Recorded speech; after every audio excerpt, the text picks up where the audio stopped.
Today, we're going to be talking to a brand new agent. She's in her 7th month and she is crushing it. She's going to tell you exactly how she's doing it. Stay tuned. This episode of Keeping It Real is brought to you by Real Geeks. How many homes are you going to sell this year? Do you have the right tools? Is your website turning soft leads into interested buyers? Are you spending money on leads that aren't converting? Well, Real Geeks is your solution. Find out why agents across the country choose Real Geeks as their technology partner. Real Geeks was created by an agent for agents. They pride themselves on delivering a sales and marketing solution so that you can easily generate more business. Their agent websites are fast and built for lead conversion with a smooth search experience for your visitors. Real Geeks also includes an easy-to-use agent CRM. So once a lead signs up on your website, you can track their interest and have great follow-up conversations. Real Geeks is loaded with a ton of marketing tools to nurture your leads and increase brand awareness. Visit realgeeks.com/keepingitrealpod and find out why realtors come to Real Geeks to generate more business. Again, visit realgeeks.com/keepingitrealpod. And now, on to our show.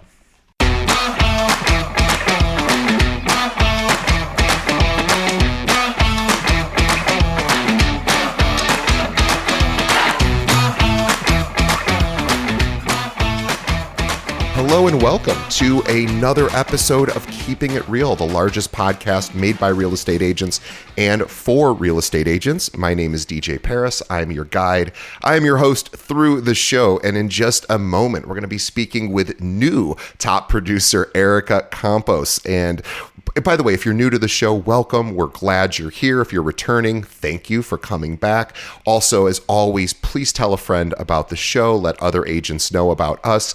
I just got back from a market outlook here in Chicago where we had the National Association of REALTORS chief economist, Dr. Lawrence Yun, speaking on his predictions for 2024. Perhaps I'll do an episode on that myself. But it's going to be a tricky year. So not as tricky as last year, hopefully. And he was actually fairly optimistic. But, we're still going to see, relatively high rates this year, maybe dipping down into the lower 6s by the end of the year was his prediction. But regardless, this is going to be a tricky year, it just is. So let's help each other, tell other agents about our show. Let us know if there's agents in your market where you're just like, I wonder how that person's doing it. Somebody who's really crushing it, we'll reach out to them or they can reach out to us. But we want to always continue to help our audience. We have the record number of listeners right now. So thank you for being here. Thank you for telling a friend. And let's just get to it. The main event, my conversation with Erica.Campos.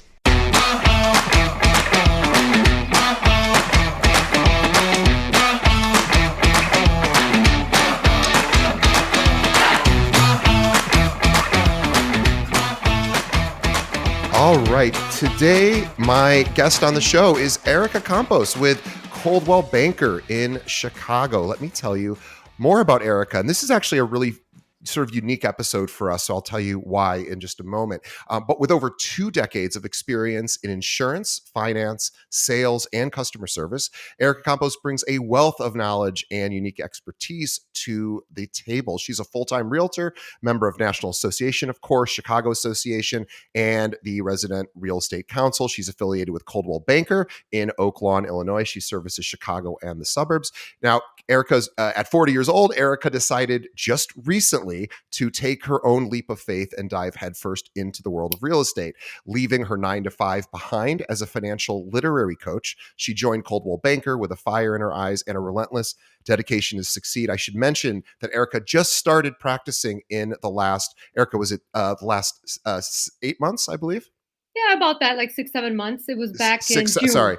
Yeah. I was giving you more experience than you have. So 6 months, yes, 6 months and change. I want to tell you more about Erica. I really shouldn't have asked her a question just yet, but I did. But I want you guys to hear this because this is really cool. Within her first 6 months, which she just cleared 6 months, Erica closed an impressive 4 transactions as most of us remember our first 6 months. We probably didn't close 4 transactions. So congratulations to her. But this really proved her quick grasp of the real estate market and her ability to connect with clients. She didn't wait for the new year to even start making waves. Already this year, she closed a deal. By the way, the date that we're recording this is January 5th. So she already has a deal on the books closed for 2024. Congrats to her. But also, I want to also mention this because I think this oftentimes gets overlooked and forgotten about by realtors the longer they're in the business. So Erica's really dedicated herself to education in that first 6 months. So these are some of the accreditations that she has earned just within the last year. So she already is a pricing strategy advisor. She is also a property management trainer. She's gone through property management training, community investment corporation. She's real estate investing, working with investors. She is a financial literary coach, as we mentioned before, and she's a lead renovation, repair, and paint sort of expert. So she is doing a lot of different things, and we're going to talk about why she's adding all of these designations and how they're helping her with her clients. But I want everyone to follow her on the various social channels: Facebook, Instagram, TikTok, LinkedIn. You can find her, well, LinkedIn, you just search for erica.campos. But for all the others, she is realtor.erica, CAMPOS. And you can find her. We will have links to all of Erica's social media in the show notes. Erica, long intro, but welcome to the show.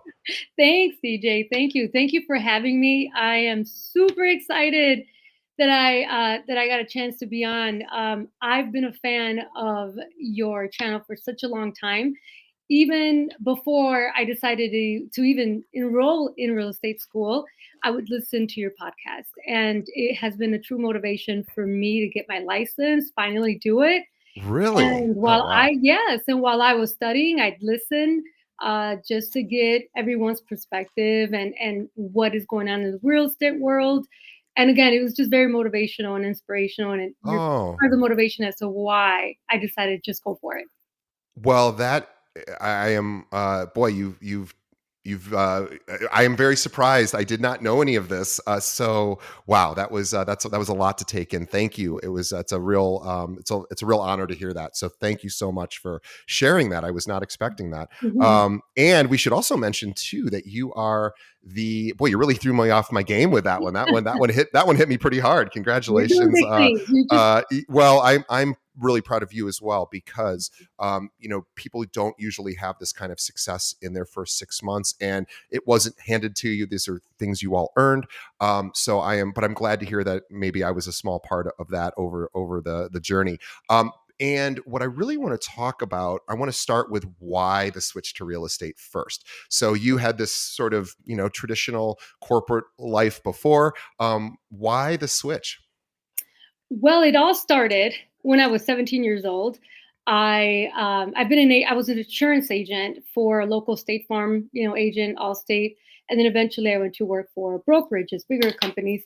But I fell in love with the industry back then. I was 17 years old, started part time, still finishing high school.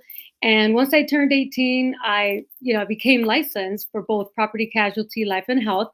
Passed them all the first time, same as my real estate license, which I know is a very difficult test.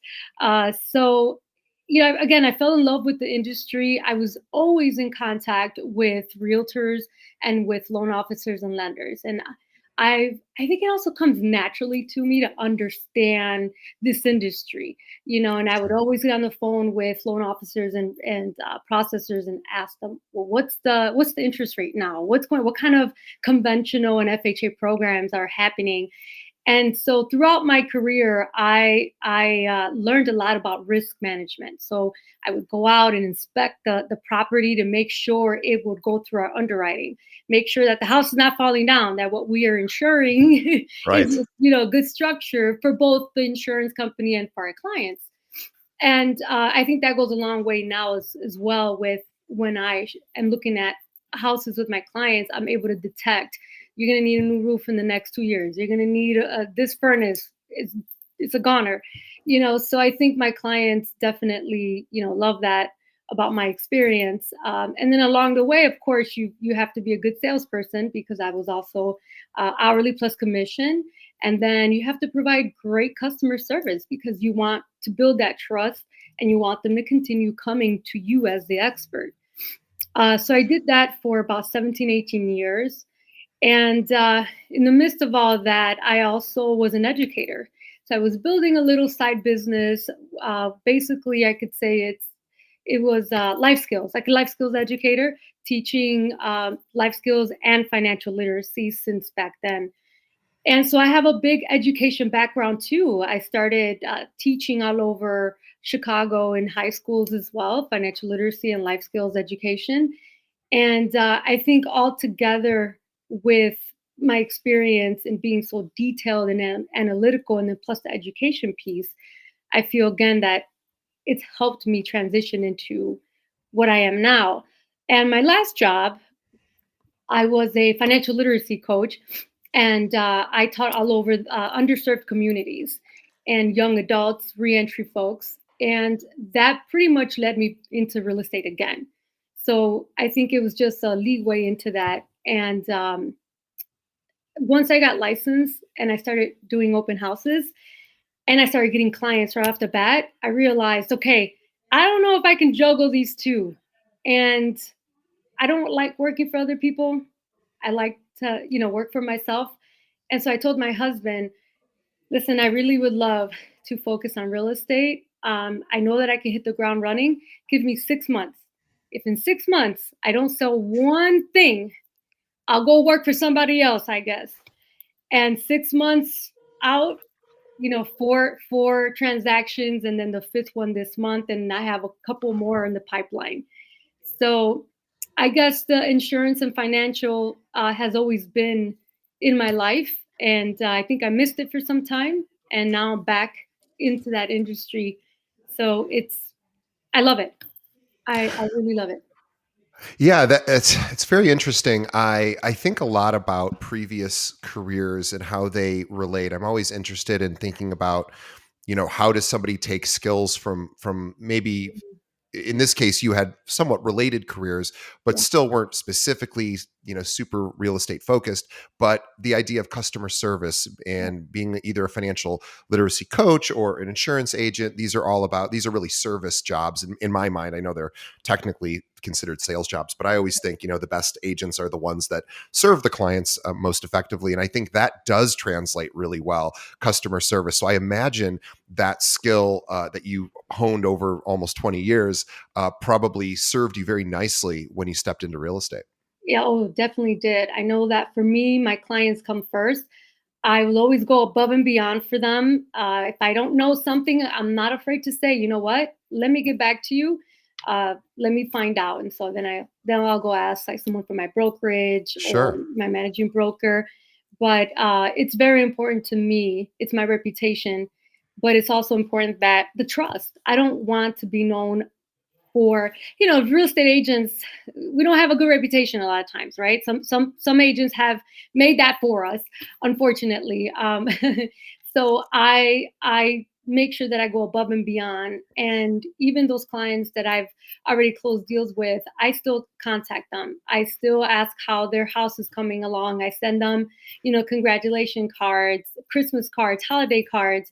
For Thanksgiving, I know it was only four, but I personally dropped off pumpkin pies with a thank you note and my business card to each and every one of my clients. So, and potential clients. So you have to go above and beyond. And one of the things that I've listened to in your podcast, and that I know myself, is that clients can easily forget who their realtor was, even who sold them their first house. I'm not going to be that agent. You're going to know who I am.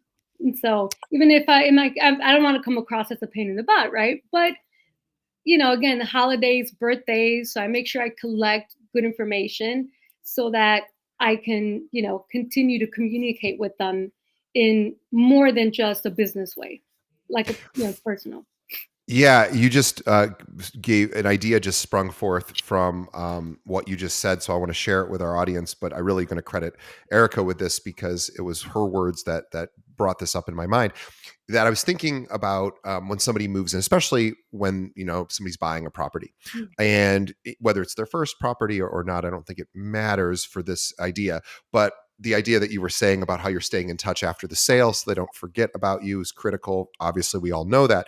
But sometimes it can be tricky to think about why to call somebody. And so I was just, an idea that popped up as you were talking was that pretty much in every home, there's always an unfinished project of sorts, right? There's some sort of, whether it's you have to redo a room, or you want to do a bigger sort of thing, or just cleaning out a closet, or whatever project. There's, of course, everybody has lists of projects that are unfinished in there wherever they live.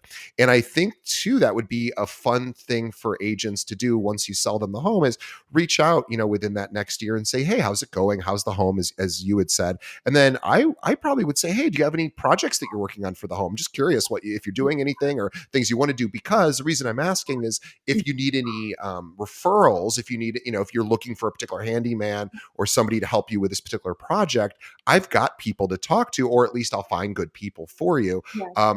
That would be a great reason to reach out, and everyone's got a project that they need to do. So you just spurned that within me. So I just wanted to share that. And I also want to say too, you are I believe, the newest agent to ever have been on our show. I should have mentioned that at the beginning, because you are only 6 or I guess you're in your 7th month now. So this is really a fun one for me, because all of really a lot of our listeners, it's not so much whether they're new, but they love, our audience really loves sort of the new person's energy, right? The new realtor's energy, because life has not kicked them around enough yet. So there's still a lot of optimism and excitement, but also you've just really hit the ground running. So tell us how you did it. You mentioned open houses. Was that sort of the first thing you did once you joined Coldwell Banker? Was that a big deal to start getting out there and talking to clients or prospective clients? Okay. Well, one, I will say that I'm known to break records. So I've broken another record here. In all my other sales careers, I have broken records and have helped companies reach numbers that are impressive. So, now I've broken another record, and my goal is to break Coldwell Banker's record as the first, newest agent to bring in so many at a certain time. I would like to hit Rookie of the Year, which I think I have one more transaction, and they give you a year or 18 months to do it, and I'm doing it hopefully in 7-8 months. So I'm hoping that's a record there. But so how did I start? Well, one, I have a very big sphere of influence. I always say that because in one of my prior businesses, I've met thousands of people, and I made sure they followed me all through all the social medias. So I am very consistent as much as I can. And so when I decided to go into real estate and signed up for schooling, that is when I started posting like, okay, I'm studying for my real estate exam. This is what I do. This is, I started giving out advice on how to study. And then when I passed, I took a picture of me celebrating downtown Chicago, with the Chicago hot dog. And so so I think what helped me too is just announcing it out there, like being consistent about what I'm doing. And believe it or not, people are watching. You do make a difference. You do empower people. You motivate and inspire others. And like I said, you didn't know, how you inspired me. And so this is why I said we don't know it until we put it out there. Yeah. And so I think that helped me a lot, because again, before I even decided what broker I was going to join, I already had people asking me to be their agent, and so then for me, I had already been interviewing a couple of companies, and I decided on Coldwell Banker Realty in Oak Lawn. It just felt right, and for me, community is so important. So I needed and wanted an office environment that I can go into to talk to other agents. I'm very talkative, and I love sharing my experiences and learning from others and vice versa. So that's what I needed. So I interviewed there, and I really fell in love with their mission and their support for newer agents and their programs. And their, CBU University is what they call it, or CB University. Amazing training, So that I believe also helped me hit the ground running. Coldwell Banker is very well known, and I also wanted to make sure I joined a well known company as well. So yeah, I mean, just walking and just inviting my sphere of influence to follow me through this journey, I think has helped me quite a bit, in addition to my experience and expertise. Yeah, I think that's right. So you did what everybody is told to do, Mhm. and most people don't do, which is start telling everybody that you're a realtor and start conditioning them, which takes time because they were used to seeing you in different capacity. Obviously, the finance world and insurance world, Right. but certainly not the real estate world specifically. So you had to educate. I guess this goes back to education. Really, you had Yeah. to start educating not only the people in your life to know that you're a realtor, but then you started educating them about real estate. So that's what's really great. And social media is Yeah. such an effective Yeah. medium to do that with. And Exactly. so and okay, so you told everybody from all your different previous careers, your sphere of influence, your friends, family, of course, previous clients, Mhm. which is amazing because of course with your background in insurance, boy, that's a lovely group of people to say, oh, by the way, I am doing this other thing too. Yeah. And everyone's got to live somewhere. So I love that. Well, I want to talk about open houses because Yeah. I feel that whether you had a sphere of influence or not, and you did, but a lot of people don't. They move to a new city, they get their license, and they're Yeah. like, well, that doesn't relate to me. I'm not from here. Mhm. But anybody can do an open house. And so let's talk about how to do it because we, Yeah. we have had people write in sometimes and say, well, I know you guys talk a lot about every person you talk to says I should do open houses, but I don't have any listings. I'm a little bit too shy to ask, other agents in my office, can I please sit at, do an open house for you? How did you do it? I'm curious, like, what was the process for you? Well, one, I know that was one of the lead generation. Uh, I want to say, I don't know, like tactic, I guess, that is easier for newer agents, right? And it doesn't matter if you have listings or not. Obviously, especially as a newer agent, you are not. But so I'm not shy. I will ask you, and I'm not afraid of rejection. Being in the insurance industry and in sales, rejection is nothing anymore. All right, on to the next, right? So for me, I would write an email, introduce myself as a new Coldwell Banker realtor to our existing offices. So we have multiple offices all over Illinois. So I said, hey, I'm bilingual. I have this experience, sales, customer service. I'm professional, and if you need help with your open houses, I would love to help you. And so I started getting agents reaching out, from different parts of the city too. I was willing to go. Really? Oh yeah. And especially within your office, within your company, you would be surprised. The agents are very, especially those seasoned agents, they're so busy, they need Yeah. help, right? And Right. I was not afraid. So I did research on open houses. I also took a Coldwell Banker course on successful open houses, how to do them, the safety protocol, because safety is so important. A checklist. I even added my own little things. So I made sure that everything that I brought had my name, my contact information. So I would make like these little sheets that I would stick onto the water bottles, my marketing, and lucky for me, the agents would tell me, look, this is your open house. So you do whatever this is yours. You take all your leads. So I made sure that I do that. I wouldn't give people the option to sign in. I would say, let me sign you in. And if they would say, oh, no, well, this is a requirement by the buyer and for everybody's safety. And I would not let them sign in. I would do it for them so that they Right. wouldn't tell me no, right? So let me have your name, your phone number, email address. Are you working with an agent? Most of the times they are. Most of the times they'll say no. So when they're not, I would make sure that I would really follow up with those particular people. But they all went into my CRM. And so I would follow up. I would send them newsletters, even if they have an agent, because So you never know.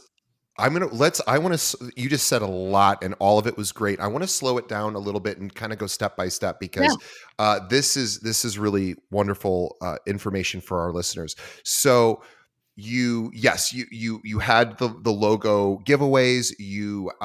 When people walk in, the way that you get them to sign in is you say, hey, let me sign you in. And if they say, well, you just go, oh, it's a compliance, it's a safety a measure for us, as agents. Just need your name, email, phone number, whatever. Mhm. um and yes, that's a really, really smart way, just to not ever have any no's, because who's going to disagree with safety, right? Right. So I love that. And how did you promote the open house? No, good. Well, if I had about a week or two, then that gave me a chance to create my own flyers, put it all together with my information, post it all over social media, do some door knocking, kind of post them in the library in that area. So kind of like scouting the neighborhood in a sense, talking to people. But I will tell you that for me, that was very rarely the case. Most agents would reach out 2, 3 days prior. So now I'm Sure. like rushing, trying to put things together. But as I went along, I learned, okay, Erica, make sure you print several of these so that if you get an agent that contacts you, you have everything ready. You have your checklist, you have this. I made like a little, in my truck, I carried like this little box with all of my open house information, like things that I would need, snacks and tape, like everything you need. I have a whole checklist that I use to make sure that I even booties. I make sure that there's always booties. I make sure I have, the sign-in information, different flyers, I guess, my business cards, just cute things that you can place. And of course, I'd go and purchase snacks for people, something that they can just grab, and go. And then, like I said, a flyer with my information on it. And so, So person goes through the property, either, they're asking questions, or they aren't. They leave. You already have their information. They're walking away with, a flyer or whatever. Then how quickly do you reach back out to them? I reach out to them the next day. Okay. So, hey, it was nice meeting you. Like email, phone call. How do you do it? Text? But How do you I do a text message. I start with text messages, and I thank them for joining or for coming into our open house. And if they have any interest, please let me know. I'd be more than willing to help you, give you more information. And then I'd say, if you don't mind, I would like to put you into my newsletter. It gives you great homeowner tips, how to buy, or guides. And I rarely ever get a no. So for me, it's contacting them right away and kind of determining, okay, is this person like agreeing, like, okay, they're motivated. Do Sure. they have a realtor? Do they not? And then those are like, well, I'm just looking. You a lot of times you get people who are just wanting to look around. Just, oh, there's open houses. I'm just curious. So I Sure. kind of get a feel for them while I'm showing them the house as well. Right. So I also try to Hold have. on. I have a quick question. Hold on. Sure. Quick question. So while you're taking their temperature as you're walking them around the property, do you make a little note of it somewhere so you remember? Because I know for me, I would forget if only one person came through, then you won't Yeah. forget. But if 20 people come through, I'm going to be like, who's what? Do you take notes? Like, how do you do Yes. it? So I have a clipboard, a cute little clipboard with the sign in, and then I have a comment section that I write notes. Like it was a couple that they're buying their second home or they're trying to upgrade or downsize. So I do have a notes section and I write it down because sometimes you get so many, you forget who they are. And so I definitely keep notes. Yes. And you can even reference that in your text if you wanted to. If they're, you don't want to make too long of a text, obviously, Yeah. the next day, but you could say, hey, thanks for coming through. Really excited that you're looking at your second home or whatever. Looking, this is exciting that you're moving from the city to the suburbs or Mhm. whatever. It's always great when people, I always love when salespeople reference that in their follow-ups, something that they, like I get pitched for a lot of technology companies for Right. real estate. So I love it when I have a meeting and then the next day they're like, hey, great conversation. Oh, by the way, this thing that you mentioned, or, Mhm. is I always find that to be very Yeah, flattering. it is. And it's like, oh, they're listening. That's a good thing. Exactly. Personalize it. I know we can all copy and paste, right? I've made Right. the mistake where I've copied and pasted and forgot to change somebody's name. And I'm like, oh, I've done the same thing. so that's lesson learned, right? So I make sure that I take notes and I personalize it. And that's pretty much with all of my clients, regardless of, what transactions or where I met. I always want to make it personable. I always want to personalize it to our conversation. I think that makes you stand out, and they don't feel like, oh, they're selling to me. Nobody wants to be sold to, right? So it's that. Yes, that's a great point that you brought up. Try to No, personalize it. you're right. I mean, there are people that do like to be sold, but I think they are the minority of Mhm. the public. I Do you certainly think hate. it's those that are in the sales industry that like to be sold to? Probably, yes. Like my boss, he loves to be sold. He just because he's a business owner and he loves that whole process. Me, I hate it. I just go, just give me the information. I mean, personality types, we're all just different. Right. And I'm like, give me the information. I'm a pretty smart guy. I'll figure it out on my own. Just be there to answer my Yes. questions and don't try to push me into anything because I don't like being pushed. Yes. But some people do, most people don't. So yeah, you're doing that. And I know we're talking a lot about open houses, but only Yes. because I don't get to ever get this granular with somebody because you're so new. Like this is a major thing for you. So okay, so I think we covered open houses and follow up. So you basically are assigning somebody a color or a temperature. Hey, Mhm. red hot. Who knows? Super cold, whatever. And then you put them in your CRM. Right. How so they're getting your monthly newsletter about real estate. And then how often are you reaching out on top of that just to sort of make sure that they know you're not just, somebody on their email list? So if they're green, I would say I like to touch like maybe one or every 2 weeks. Depending on how fast they're looking, if there's an area, if they're not sure. So about once or twice, maybe once every 2 weeks, I guess I would Yeah. say on average. And then those that are still on the fence, maybe a yellow, I would say then I met a couple at an open house, and they were considering selling each of their own homes and moving in together and buying one. So me, I'm like, oh, that's 3 transactions all in one. So they were somewhat on the fence of they're still thinking about it. So I put them in the yellow category. So what I did is I looked up their current homes and I sent out CMAs. And so I have them signed up for a monthly CMA, like a market report. Awesome. And then I noticed that one of the houses, they were not getting any exempts or homeowner exempts. So in my email, I wrote to her that it was great meeting her, but I am here to help, not just to sell. And I noticed that there was no exempt and she could possibly apply for one. So And that's money to their pocket. So you're essentially giving them an opportunity to possibly find income yeah, or find, a bonus, sort of, so to speak. yeah, I had the same issue when I bought my first home in Chicago a million years ago. I didn't know about the homeowners exemption. And for years, I never took advantage of it. And after like 2 or 3 years, somebody was like, do you know about this? And I wasn't in real estate at the time. right. And I said, no. I was like, I had no idea. So like, that is incredible. Um, how do you look that up, the homeowners exempt? Or that's just a Chicago thing, I'm thinking, right? That's not necessarily a nationwide thing, is it? Well, I don't know. I use Remind. Remind, yeah, I use Remind, and then of course, most it'll of the tell time, you. it'll Yeah. tell you right there, who the owner is. So I use Remind quite a bit to figure out who the owners are. Then sometimes Remind will give you the contact information for who the Yep. owner is. You have to make sure that they're not on do not call list. But mailing, you can mail all you want, right? That's Sure. you could do that. But then I checked like the deed as well, just to make sure. I've also found that people have made mistakes. Things have been filed under, for instance, right now I'm working with the prospect. I'm hoping I'm able to list their condo. And I looked it up and I noticed that someone else's name was on there. And so I asked him about it. And he says, I have no clue who that is, Erica. So I'm like, oh my God. Someone else owns the property. Woo! So then I go to the title company, Burnett Title, who's in Coldwell Banker, and I say, hey, do me a favor, like just confirm, is this a mistake? We confirmed that it was a mistake, and then it was fixed a year later.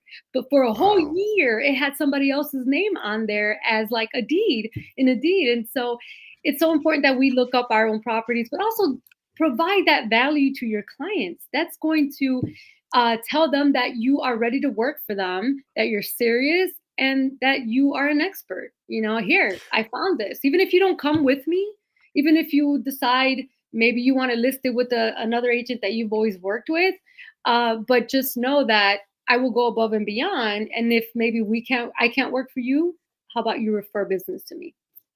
So here's what I'm hearing from Erica, just speaking directly to our audience, and I hate to make it sound this simple, but I think it probably. Oh, I'm going to say it's simple but difficult. She basically outworks the competition, meaning, and I don't mean necessarily more hours, although probably more hours that she puts in as well. But most importantly, she takes the professionalism of the business very, very seriously. She wants to really cover all of her bases. You're very intentional about how your process is.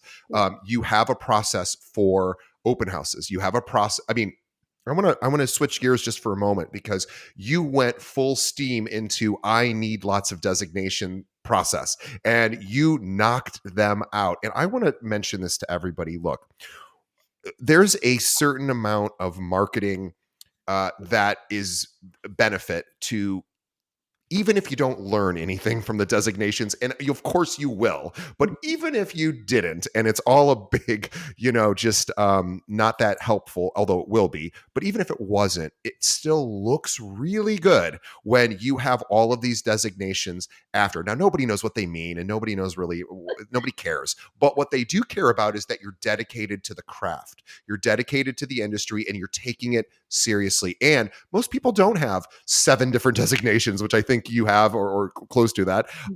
The only one I would recommend that I didn't see on there, and I'm sure you're going to do it anyway because you've done all the others.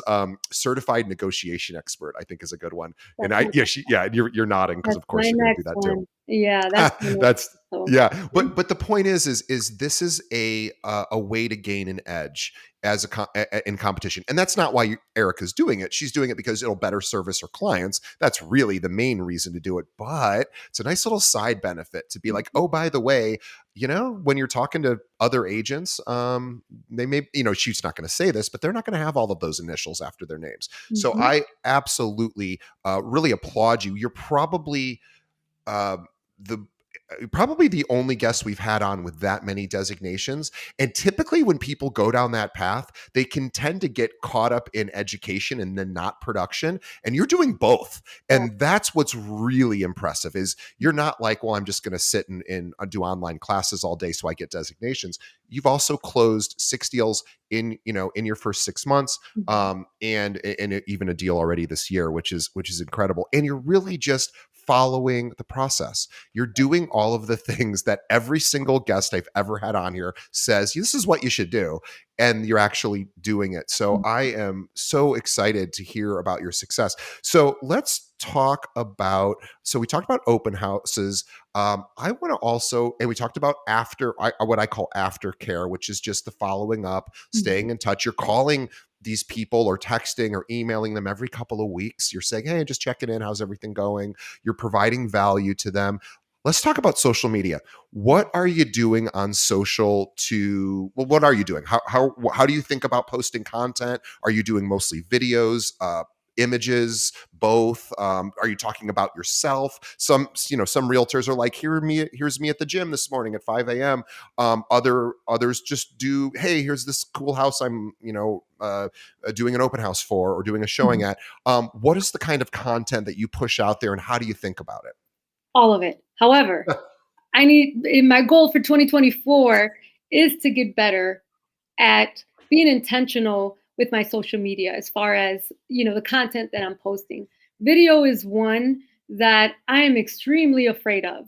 I don't know why. I'm a big public speaker. I've done it for a gazillion years, but that camera hits and I'm like frozen, right? Like, or I feel like, well, what do I say? What I think people want to see you naturally, whether you stutter, whether you mess up, or whether your hair's this way.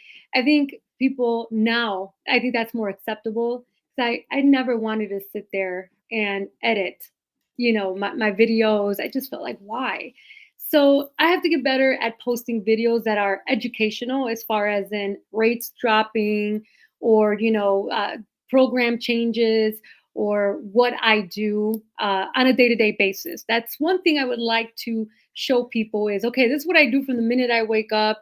It sounds boring, but this is how I search MLS. This is how I organize, my whole day of taking a client to showings. It can be boring, but that is something that I would like to show, social media. Um, Posting as well. I want to be a little more intentional as far as providing more value. But I will say that what I have posted are pictures, and of course, of me studying when I passed. And I have a lot of followers that email me or send me private messages asking me, what advice can you give me for passing this exam? Right.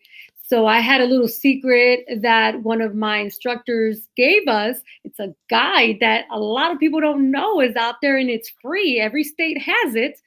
um, that it basically walks you through, hey, this is how your test is going to be structured, and this is how many questions are going to be per topic. This is how many you're going to have. Where do you find that, by the way, for anyone who might be studying? We can provide a link to that in the show notes when we Yes, publish the episode. But do you happen to know off the top of your head?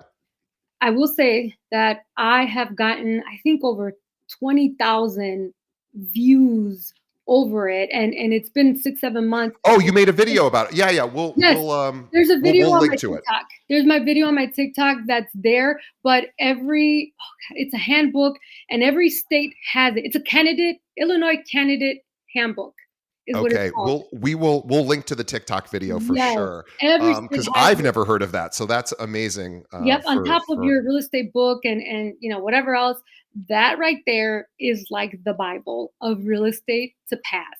yeah, So that video got me a lot of comments and a lot of views. I think it's 15-20,000 or more views. I it's think. amazing. It's amazing. So I post little things like that. I do post when I've done open houses, what I'm doing. Um, I definitely post when I am under contract, especially when I close. My gifts that I take my clients, I always take pictures of the attorney and the whole team that was involved in it. And I've gotten a lot of praises for, wow, you just started and you're on fire. I had closings back to back to back to back. And so so just sharing your wins. And even I have to get better at sharing some of my struggles too. It's not always easy. So 2024, I do plan on being more intentional with what I post. Yeah, I think sharing the losses or the struggles is something that agents tend to be afraid to do. We don't like to, nobody wants to post vulnerabilities that are, challenging, to things that are hard. Of course, everyone's going through hard things at all times, and I wish people were more courageous to want to share that on social media, because I don't know about you, but I'm tired of seeing all the wins. I love seeing the wins, but I know that life isn't all wins. Yeah. And so I think agents that are willing to be vulnerable, which again takes courage, and really not necessarily share, oh gosh, I'm going through a divorce or something. I mean, you'd want to create healthy boundaries to make sure, you're not giving information away that isn't appropriate. Right. But, if you're having a bad day, if you're struggling, if a deal falls through, people want to hear about how you handle, not you, Erica, but just I'm speaking to the audience. People love to hear about how people move through struggle, because we all struggle. And so I encourage everyone who is only posting, here's me lifting my max at the gym in the morning. Show a time where maybe you didn't have it and you couldn't get to the gym that morning, and you stayed in bed, and and you ate bad food all morning, and or whatever. You did something that wasn't perfect. Right. And I think talking about imperfection is the Mm, most relatable thing on the planet. yes. But you talked about being afraid of video. That is which you would never know that if you're either watching our episode or listening, because of course Erica is seemingly super comfortable in front of the camera, super confident, very elegant and eloquent, but she is telling you something vulnerable. It's hard for her to get in front and film video. So I would recommend, we have Kim Ritberg is our video expert for our channel here for Keeping It Real. Kim Ritberg, literally all she teaches people is how to do great video, how to get comfortable. So little shout out to Kim Ritberg. We'll have a link to her stuff as well, because we're the biggest Kim fans. She's out of New York, and she's the queen of that. She comes from the media background and knows how to do video. So she is a great guide for you. So definitely check her out. But yes, I want to finish up with challenges. So what is hard for you right now? And I don't mean necessarily in your personal life, although you could share that if you want to, but I'm mostly interested in your professional life, where we heard about all these successes. Where is the struggle right now? What is hard for you right now?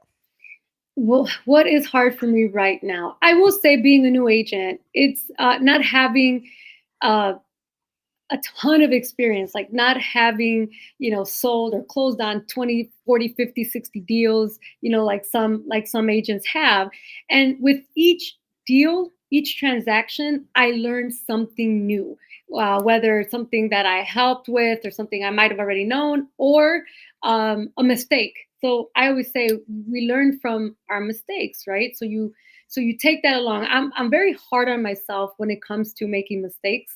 I'm a perfectionist, and so I always want to make sure that I have the information, that I know what I'm speaking about. But when I do make a mistake, or when there's something that I don't know, I'm not afraid to say or apologize. I'm sorry, I didn't know that. But going forward, that always stays in my head. Like, I will never make that mistake ever again. An example I'll give you is I also work with investors. My current clients that I'm working with, they're in the pipeline right now. They're newer investors, and so for one of them, she wanted to buy a multi-unit, property. So we went to go see one, and it was a very unique property, very nice. It was like four townhouses together in one building.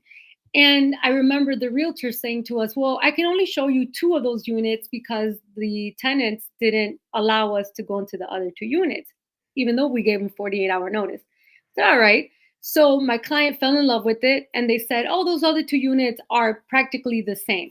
So we went with that. Day of the inspection, we were finally able to get into those two units. Turns out. And yes, it turns out that, first off, those two units look nothing like the other two units. And there was water damage from both, ceilings, meaning there was roof damage, right? So the inspector starts doing his thing, and he's like, "Well, I would think twice about this." And I said, "You know what? Yes." And learning that going forward with her, and me and my client, we agreed we're not going to be placing any offers until we get to see all the units available, because we're not going through this again. And I don't want to put my client in a situation where she's consistently paying for inspections and then Right. for a mistake like that, right? So it's something I learned along the way, and I take bits and pieces of what I've learned in experiences throughout, and it just gets better. It's just getting better and better. So Well, I love that. I think really what I'm hearing is embrace, as uncomfortable as it is, embrace mistakes and embrace imperfection, because it is, as you said, in fact, it's the only way we actually learn, believe it or not. So we don't learn when the stove is cold and we touch it. We learn when the stove is hot and we touch it. And yeah. hopefully we only have to learn that once. Right. Well, my But we have to, understanding too, as a realtor, even those who are very well seasoned, they still don't know everything. They I they know. they still learn something, or the laws change so much. So that's why I'm so passionate about education and staying up to date with these laws, especially with Chicago and then the suburbs. All these little suburbs, and Chicago has their own laws, regulations. The city, Illinois, does as well. And you got to make sure you understand the contracts between Chicago and Illinois, which one goes with what. There's just so much. I've also made sure I'm bilingual. So that is also something that sets me apart. I want to say 98% of my clientele are, Latinos. And I want to say maybe like 80% are Spanish speaking. So I made sure that the team I built, and when I say team, I mean vendors, all were Spanish speaking, right? Because as a loan officer, you need to be able to do your job. I can't do mine and yours together. That's impossible. And it's not my expertise. Same thing with the inspector, same thing with the attorneys. So I'm always looking for good vendors that can provide that service to my clients. And also my husband, he is a huge support. He's a electrical city inspector. Oh, and very knowledgeable. And so whenever I run into a situation, I FaceTime him like, why does this look like this? Or what is this? And he's like, there has to be certain amps. I mean, he's so much help and so much support. And I'm so grateful that I have someone, that can support me that way. And on top of that, I know you mentioned building like vendor list in one of your podcast episodes. And that's so important because he knows the trade. He has a lot of friends in different trades, right? So he's an electrical guy, he has a plumber, he has a friend who also has his own electrical company, he has a tile guy, a flooring guy. So I am always able to refer, them to my clients, which is good. But I'm also very tough on I'm very particular on who gets to be on my vendor list. you should be. You And should be yes, because exactly. yeah, well, you should be because they're your reputation. So if you send somebody, so yeah, so let's it's really a great lesson to make sure our vendors are doing a good job. And what I recommend is once when you refer, not you, Erica, of course, Mhm. just as general advice to our listeners, when we do refer an agent to or sorry, a client to a particular vendor, what I would say is, hey, I'm referring you to so and so. They're amazing. If for some reason you don't have a good experience with them, or if they don't get back to you, or something happens where you're not happy with it, please call me immediately. I have other people, and there's nothing wrong with saying that. And I think that really sets it up so that because they might feel like, well, I don't want to tell Erica the person was no good because she really loved them, and I always like to set it up so it allows for somebody to say, I didn't really have a good experience, or they didn't get back to me in 3 days, or whatever. So That's where anyway, the I follow-up think, comes in, the follow-up, because yep, a lot of times they don't wanna tell you, right? And for me, I need to know because it's my reputation, like you said, and I have to also let them know. It's a courtesy, like, "Hey, just FYI, this is what my client said, and, is that what happened, or can you explain the situation?" So that way they also have the opportunity to fix the issue or whatever sure. my client was unsatisfied for or with.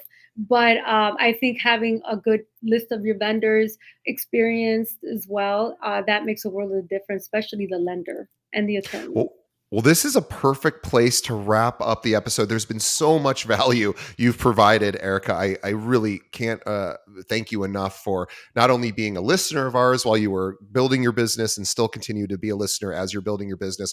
I really thank you as just a podcast host for our listeners. And I also want to thank all of our listeners for paying attention and listening to this episode. Being a supporter of our show means a lot to me. And if you are somebody that's like, I'd like to be on the show someday, Erica had that dream, and Mhm. here she is. And it was funny because I didn't know that, and I was asking Erica just when she came on. I go, "Did we find you, or did you find us?" Because I don't really do too much with the casting.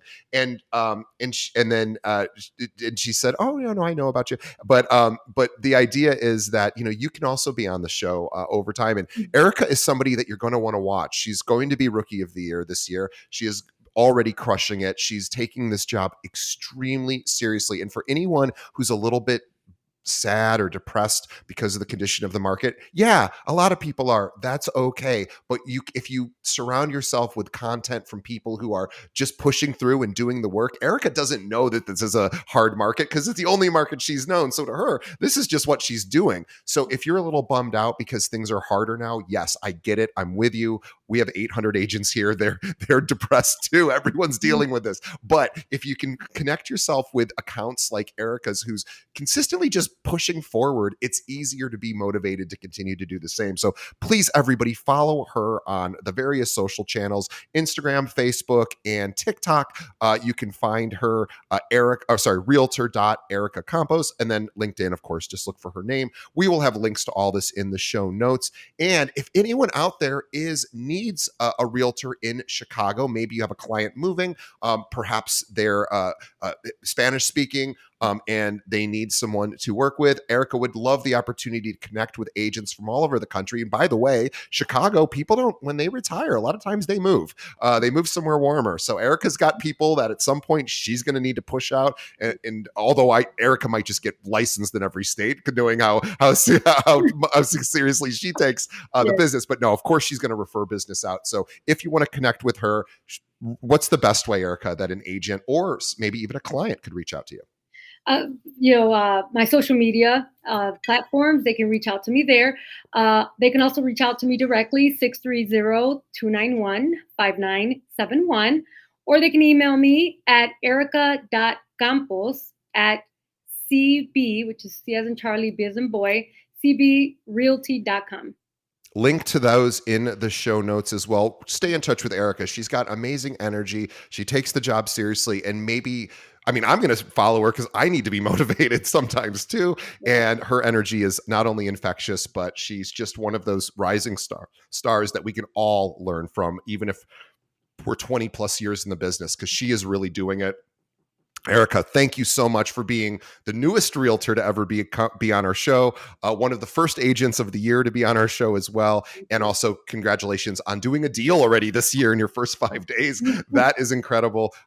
Please check out Erica. Follow her all over social media. On behalf of the audience, Erica, thank you for reaching out to us. Thank you for being part of our show. Also, Eric, on behalf of Erica and I, thank you, the audience. Thanks for, gosh, I think we had... this was our 6th or 7th year, I don't know, 6 years maybe, of doing the show. We have 520 episodes, I think. So thank you for helping keeping our show going. Please tell a friend. Please tell everybody who you know, especially new agents. They need to hear somebody having success, and Erica is doing that. And it's not just falling in her lap. She's literally making all of this happen herself. So send this episode to another agent who's maybe starting out or one who's just struggling right now. And most agents are struggling. So this is a great opportunity to tell other friends about the show. We appreciate you for that. And also please support our sponsors. We love our sponsors. They are the ones that are paying the bills for us. So thank you to our sponsors. Please check out their products and services so that they continue to advertise with us. All right, Erica, thank you so much. We will see everybody on the next episode. Thank you. Have a good one.